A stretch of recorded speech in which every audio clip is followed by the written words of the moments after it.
KSRTC new bus ಸ್ಟ್ಯಾಂಡ್ನ ಕರ್ಮಕಾಂಡ.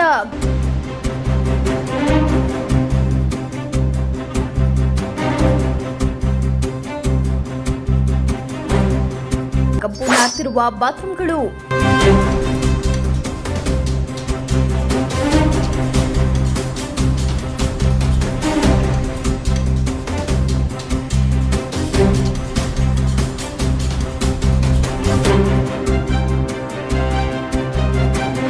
Sir ನಮಸ್ತೆ, ನನ್ನ ಹೆಸರು ಭಾನುಪ್ರಕಾಶ್ ಅಂತೇಳಿ.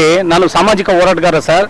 ನಾನು ಸಮಾಜದ ಬಗ್ಗೆ ಮತ್ತು ಸಮಾಜದ ಜನರ ಬಗ್ಗೆ ನಾವು ಕಾಳಜಿನ ಇಟ್ಕೊಂಡಿರೋವಂಥವ್ರು, ಪ್ರತಿ ದಿವಸ ಹೋರಾಟಗಳನ್ನ ಮಾಡೋವಂಥವ್ರು. ಈ ಜಾಗದಲ್ಲಿ ಈ ಫ್ಲೈಓವರ್ ಬರಬೇಕು, ಈ ರಸ್ತೆಗಳು ಬರಬೇಕು ಅಂತ ಹೇಳಿದ್ರೆ ಕನಿಷ್ಠ ಪಕ್ಷ ಅಂದರೂ ಕೂಡ 20-30 ಸರಿ ನಮ್ಮ ಸಂಘಟನೆಯಿಂದ ನಾವು ಎಲ್ಲ ಸ್ಥಳೀಯರು ಸಂಘಟನೆಯವರು ಎಲ್ಲ ಸೇರ್ಕೊಂಡು ಇಲ್ಲಿ ಸ್ಟ್ರೈಕ್ ಮಾಡಿ ಎಲ್ಲ ವ್ಯವಸ್ಥೆಗಳನ್ನ ಮಾಡಿದ್ದೀವಿ ಸರ್. ಇವತ್ತು ನಾವು ಇಲ್ಲಿ ಏಕಾಏಕಿ ಇವತ್ತು ಇಲ್ಲಿ ಪ್ರತಿಭಟನೆ ಮಾಡಬೇಕು ಅಂತೇಳಿ ತೀರ್ಮಾನ ಮಾಡಿರುವಂಥ ಉದ್ದೇಶ ಏನಪ್ಪ ಅಂದರೆ, ಮೊದಲನೇದಾಗಿ ಸರ್, ಫ್ಲೈಓವರ್ ಮೇಲೆ ಬರುವಂಥ ಬಸ್ಸುಗಳು ನ್ಯಾಯಾಲಯದ ಏನು ಹೊಸ ಕೋರ್ಟ್ ಇದೆ, ಆ ಕೋರ್ಟ್ ಮುಂದ್ಗಡೆ ಯೂ ಟರ್ನ್ ತೊಗೊಂಡು ಬರಬೇಕು ಸರ್. ಬಟ್ ಆದರೆ ಎಲ್ಲ ಬಸ್ಗಳು ಏನು ಮಾಡ್ತಾ ಇದ್ದಾರೆ ಅಂದರೆ, ಸಾಕಷ್ಟು ಬಸ್ಗಳು ಇಲ್ಲಿರುವಂಥ ಕಿರುದಾರಿನಲ್ಲೇ ಬರ್ತಾ ಇದ್ದಾರೆ. ತುಂಬ ಒಂದು ಆಕ್ಸಿಡೆಂಟ್ಗಳು ಝೋನ್ಗಳು ಆಕ್ಸಿಡೆಂಟ್ ಆಗ್ತಾ ಇದೆ ಸರ್. ಆಮೇಲೆ ನೋ ಪಾರ್ಕಿಂಗ್ ಬೋರ್ಡ್ ಇದೆ ಸರ್. ಒಂದೊಂದು ಲೈನಲ್ಲಿ ಸರ್ 350-400 ಗಾಡಿ ನಿಂತಿದೆ ನೋಡಿ. ಇಲ್ಲೊಂದು 350-400 ಗಾಡಿ ನಿಂತಿದೆ, ಅಲ್ಲೊಂದು 350-400 ಗಾಡಿ ನಿಂತಿದೆ ಸರ್. ಆಟೋ ಚಾಲಕರು ಯಾವುದೇ ರೀತಿಯಂಥ ಟ್ರಾಫಿಕ್ನ ನಿಯಮಗಳನ್ನ ಪಾಲನೆ ಮಾಡ್ತಾ ಇಲ್ಲ ಸರ್. ಕಾಕಿ ಶರ್ಟ್ಗಳನ್ನ ಹಾಕ್ತಾ ಇಲ್ಲ. ಮತ್ತೆ ಬಸ್ ಸ್ಟ್ಯಾಂಡ್ ಒಳಗಡೆ ನೀವೇ ನೋಡಿದ್ರಿ, ಅಲ್ಲಿ ಬಸ್ ಸ್ಟ್ಯಾಂಡ್ ಒಳಗಡೆಯಿಂದ ಸಾರ್ವಜನಿಕರಿಗೆ ಕಿರಿಕಿರಿ ಆಗ್ತದೆ. ನಮ್ಮ ಆಟ ಹತ್ತಿ ಅಂತೇಳಿ ಕೈ ಹಿಡಿದು ಎಳೆದು ಆಟೋ ಕೂರಿಸುವಂಥ ಪರಿಸ್ಥಿತಿಗಳನ್ನ ನಿರ್ಮಾಣ ಮಾಡಿದ್ದಾರೆ. ಈ ಸಂಬಂಧಪಟ್ಟಂಗೆ ಯಾವುದೇ ರೀತಿಯಿಂದ ಇಲಾಖೆ ಅಧಿಕಾರಿಗಳು, ಪ್ರಾದೇಶಿಕ ಸಾರಿಗೆ ಇಲಾಖೆ ಅಧಿಕಾರಿಗಳು ಯಾವುದೇ ಕಣ್ಣು ಮುಚ್ಕೊಂಡು ಕೂತಿದ್ದಾರೆ ಏನೋ ಗೊತ್ತಿಲ್ಲ ಸರ್.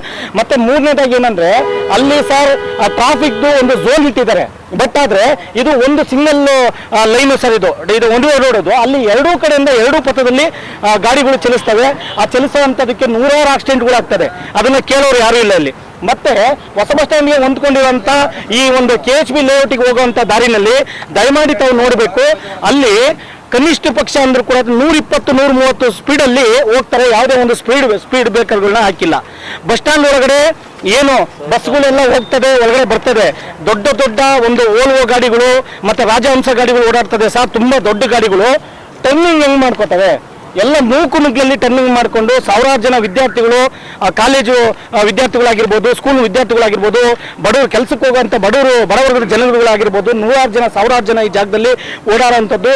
ಪ್ರತಿ ದಿವಸ ಆಕ್ಸಿಡೆಂಟ್ಗಳು ನಡೀತಾ ಇದ್ದಾವೆ. ಇದಕ್ಕೆ ಸಂಬಂಧಪಟ್ಟಂಗೆ ಸಾರಿಗೆ ಇಲಾಖೆಯವರು ಯಾವುದೇ ಒಂದು ಕಟ್ಟುನಿಟ್ಟಿನ ಕ್ರಮನ ತಗೊಂಡಿಲ್ಲ ಸರ್. ಒಳಗಡೆ ಪಾರ್ಕಿಂಗ್ ವ್ಯವಸ್ಥೆ ಇದ್ರೂ ಕೂಡ, ಹೊರಗಡೆನಲ್ಲಿ ನೋ ಪಾರ್ಕಿಂಗ್ ಬೋರ್ಡ್ ಇದ್ರು ಕೂಡ ಪಾರ್ಕಿಂಗ್ ವ್ಯವಸ್ಥೆನ ಯಾವ ರೀತಿ ಮಾಡಿದ್ದಾರೆ ಅಂತ ಗೊತ್ತಿಲ್ಲ. ಆಮೇಲೆ ಮೇಜರ್ ಆಗಿ ಬಸ್ ಸ್ಟ್ಯಾಂಡ್ ಒಳಗಡೆ ನೀವೇ ನೋಡಿದ್ದೀರಾ ಸರ್, ಇದು ಏಷ್ಯಾದಲ್ಲೇ 2ನೇ ಸ್ಥಾನದಲ್ಲಿರುವಂಥ ಬಸ್ ಸ್ಟ್ಯಾಂಡ್ ನಮ್ಮ ಹಾಸನದ ಹೊಸ ಬಸ್ ಸ್ಟ್ಯಾಂಡ್. ತಮ್ಗದೆಲ್ಲ ಗೊತ್ತಿರುವಂಥ ವಿಚಾರ ಸರ್. ಬಸ್ ಸ್ಟ್ಯಾಂಡ್ ಒಳಗಡೆ ಏನಾಗಿದೆ ಅಂದರೆ, ಕ್ಲೀನಿಂಗ್ ವ್ಯವಸ್ಥೆ ಇಲ್ಲ. ಎಲ್ಲ ಗೋಡೆಗಳ ಮೇಲೂ ಕೂಡ ಗುಟ್ಕಾ, ತಂಬಾಕು ಎಲ್ಲ ತಿಂದು ಉಗ್ದಿರುವಂಥದ್ದನ್ನ ತಾವು ಬಂದು ವಿಡಿಯೋ ಮಾಡಿದಿರಿ. ಎಣ್ಣೆ ಪ್ಯಾಕೆಟ್ಗಳನ್ನ, ಎಣ್ಣೆ ಲೋಟಗಳನ್ನ ಎಲ್ಲ ತುಂಬಿರುವಂಥದ್ದು ತಾವು ವಿಡಿಯೋ ಮಾಡಿದಿರಿ. ಹೋಟೆಲ್ಗಳವರು ಅದು ಏನು ತಗೊಂಡಿರುವಂಥ ಜಾಗನ ಹೊರತುಪಡಿಸಿ ಬಸ್ ಸ್ಟ್ಯಾಂಡ್ ಒಳಗಡೆ ಚೇರ್ಗಳನ್ನ ಹಾಕಿ ಜನಗಳಿಗೆ ಊಟ ತಿಂಡಿ ಕೊಡುವಂಥ ವ್ಯವಸ್ಥೆಗಳನ್ನ ಮಾಡ್ತಾ ಇದ್ದಾರೆ. ರಾತ್ರಿ 1:30-2 ಗಂಟೆವರೆಗೂ ಹೋಟೆಲ್ಗಳು ತೆರೆದಿರ್ತವೆ ಸರ್. ಇದಕ್ಕೆ ಏನಾದರೂ ಜಿಲ್ಲಾಡಳಿತದಿಂದ ಪರ್ಮಿಷನ್ ಕೊಟ್ಟು ಮಾಡ್ತಾ ಇದ್ದಾರಾ ಅಥವಾ ಅವರೇ ಬೇಕಾಬಿಟ್ಟಿಯಾಗಿ ಮಾಡ್ತಾ ಇದ್ದಾರಾ ಗೊತ್ತಿಲ್ಲ ಸರ್. ಆಟೋ ಚಾಲಕರು ಇಲ್ಲಿ ಏನಿದ್ದಾರೆ ಎಲ್ಲರೂ ಕೂಡ ಗೂಂಡಾ ವರ್ತನೆ ಮಾಡ್ತಾ ಇದ್ದಾರೆ. ಹೌದು. ಆಮೇಲೆ ಹೋಟೆಲ್ಗಳಲ್ಲಿ ಏನ್ ಮಾಡಿದ್ದಾರೆ, ಎಲ್ಲ ಸ್ಟೋರ್ ರೂಮ್ ಮಾಡಿಬಿಟ್ಟಿದ್ದಾರೆ ಸರ್. ಪ್ರತಿಯೊಂದು ಕಸಗಳನ್ನ ಲಾಟ್ ಆಗ್ತಾ ಇದ್ದಾರೆ. ಮತ್ತೆ ಆಟೋ ಏನು ಚಾಲಕರುಗಳಿದ್ದಾರೆ ಅವರು ಗೂಂಡಾ ವರ್ತನೆಯನ್ನು ಮಾಡ್ತಾ ಇದ್ದಾರೆ. ಟಿಕೆಟ್ ಕೌಂಟರ್ಗಳನ್ನ ಮಾಡ್ಕೊಂಡು ಇಲ್ಲೇ ಟಿಕೆಟ್ ಕೌಂಟರ್ ಒಳಗಡೆ ಇರುವಂಥ ಟಿಕೆಟ್ ಕೌಂಟರಲ್ಲಿ ಒಂದು ಚೂರು ಕ್ಲೀನಿಂಗ್ ವ್ಯವಸ್ಥೆ ಇಲ್ಲ ಸರ್. ಅದು ಕಸದ ಅಡ್ಡೆ ಆಗೋಗಿದೆ. ಮತ್ತೆ ಮಹಿಳೆಯರಿಗೆ ಪಾಪ ವಿಶೇಷವಾದಂಥ ಸ್ಥಾನಮಾನ ನಮ್ಮ ಕರ್ನಾಟಕ ರಾಜ್ಯದಲ್ಲಿ ಎಲ್ಲ, ನಮ್ಮ ದೇಶದಲ್ಲಿ ಎಲ್ಲ ಕಡೆನೂ ಕೂಡ ಇದೆ. ತಮಗೂ ಕೂಡ ಗೊತ್ತಿರ್ಬೋದು ಸರ್. ಸ್ವಚ್ಛ ಭಾರತ್ ಅಂತೇಳಿ ಮೋದಿ ಅವರು ಅಲ್ಲಿ ಬಡ್ಕೊಂತ ಕೂತ್ಕೊಂಡಿದ್ದಾರೆ. ಇಲ್ಲಿ ಒಳಗಡೆ ಏನು ಮಾಡ್ತಾ ಇದ್ದಾರೆ ಅಂದರೆ ಸರ್, ಮಹಿಳೆಯರಿಗೋಸ್ಕರ ಮಕ್ಕಳಿಗೆ ಹಾಲು ಉಣಿಸೋಕ್ಕೆ ಒಂದು ಕೇಂದ್ರ ಅಂತ ಮಾಡಿದ್ದಾರೆ. ಒಂದೇ ಒಂದು ತೊಟ್ಲಿಟ್ಟಿದ್ದಾರೆ ಸರ್. ನನ್ನ ಪ್ರಶ್ನೆ ಇಷ್ಟೇ, ಇಡೀ ಜಿಲ್ಲೆ ಒಳಗೆಲ್ಲ ಒಂದೇ ಮಗುನ ಸರ್ ಇರೋದು. ಎಲ್ಲಿ ತಾಯಂದ್ರು ಹಾಲು ಉಣಿಸ್ತಾರೆ? ತಾಯಂದುಗಳು ಹಾಲು ಉಣಿಸ್ಬೇಕು ಮಕ್ಕಳಿಗೆ ಅಂದರೆ ಅಲ್ಲಿ ಟಿಕೆಟ್ ವ್ಯವಸ್ಥೆ ಮಾಡ್ಬೇಕಾ ಏನಾದ್ರು? ಫಸ್ಟ್ ನೀವು ಹೋಗಿ, ಆಮೇಲೆ ನೀವು ಹೋಗಿ ಅಂತ ಮಾಡೋಂಥ ಪರಿಸ್ಥಿತಿ ಆಗಿದೆಯಾ? ಕುಡಿಯೋ ನೀರಿನ ಘಟಕ ಇಲ್ಲ ಸರ್. ಇಷ್ಟೊಂದು ಕಂಪಾರ್ಟ್ಮೆಂಟ್ಗಳಿದೆ ಸರ್. ಒಂದೇ ಒಂದು ಕುಡಿಯೋ ನೀರಿನ ಘಟಕ ಸ್ವಚ್ಛವಾಗಿರುವಂಥದ್ದಿಲ್ಲ. ಈ ಮೂಲೆಯಲ್ಲೊಂದು, ಆ ಮೂಲೆಯಲ್ಲೊಂದು, ನೆಪ ಮಾತ್ರಕ್ಕೆ ಶುದ್ಧ ನೀರಿನ ಕುಡಿಯೋ ಘಟಕ ಅಂತ ಹಾಕಿದ್ದಾರೆ. ಕೊಳತು ನಾರ್ತಾ ಇದೆ ಸರ್. ಜನಗಳೆಲ್ಲ ಅಲ್ಲೇ ವಾಂತಿ ಮಾಡಿಕೊಂಡು ಅಲ್ಲಲ್ಲೇ ಶ್ವಾನಗಳೆಲ್ಲ ಓಡಾಡ್ತಾ ಇದ್ದಾವೆ. ಸಂಬಂಧಪಟ್ಟ ಇಡೀ ಬಸ್ ಸ್ಟ್ಯಾಂಡ್ ಕಸಮಯ ಆಗಿದೆ. ಹಾಸನ ಬಸ್ ಸ್ಟ್ಯಾಂಡು ಬಸ್ ನಿಲ್ದಾಣ ಕಸಮಯ ಆಗಿದೆ. ಸಂಬಂಧಪಟ್ಟಂತ ಅಧಿಕಾರಿಗಳು ಕೂಡಲೇ ಎಚ್ಚೆತ್ಕೋಬೇಕು. ಸಂಬಂಧಪಟ್ಟಂತ ಜಿಲ್ಲಾಡಳಿತ ಕೂಡಲೇ ಎಚ್ಚೆತ್ಕೋಬೇಕು.